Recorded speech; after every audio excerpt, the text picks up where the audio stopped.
Hi, welcome back to the Advocacy Update. We got a great question from a viewer the other day, and I want to ask you. We've been so focused on the STAR Act, but there's really not a successful path forward, at least in the 118th Congress. Why do we continue to advocate for things that don't have a strong chance of passing? Advocacy, writing and then passing laws is a long game, and you need to make sure that you're having that consistent messaging, continually educating, and then working all that with the relationships and the timing. You got to put all those things together, and unfortunately, not everything always lines up when you want it. When you have, I know, right? Even when you have a ton of momentum like we do now. Yeah. So we're getting ready to end this Congress. We will start the 119th in January, which means new lawmakers, new staffs, new reintroduction of bills or new bills. Or start over at zero with co-sponsors. Yes, and zero co-sponsors, and we'll have new priorities. We don't know what the administration and what Congress is going to look like and what they're going to actually want to focus on.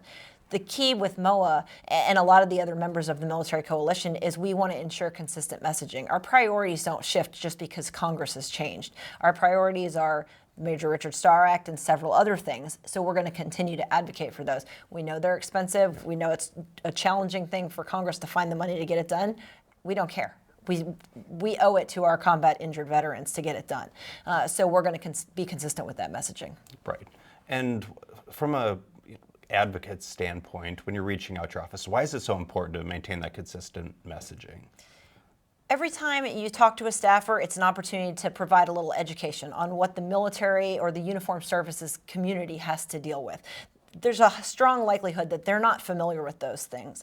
So it's an opportunity to just share with them, again, why these bills are so important to pass. I think the question that also goes along with the question we got from the member is, how do you not get cynical? How do you just keep fighting for the same thing? When Congress isn't passing anything, they're barely passing anything at all, let's be honest.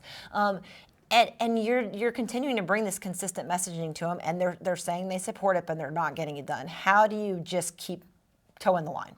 For me, when things get tough, that's when I know myself, first and foremost, why I'm doing this. And it's to take care of those combat injured, the veterans, our entire community. That's really something that helps motivate you.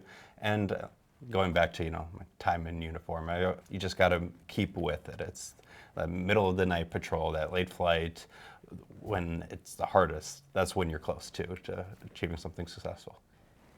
We'll continue the consistent messaging here at MOAA, but what's most important is where lawmakers need to hear from you. So use our Legislative Action Center, make sure you like and subscribe to the Advocacy Update, and we will see you next week.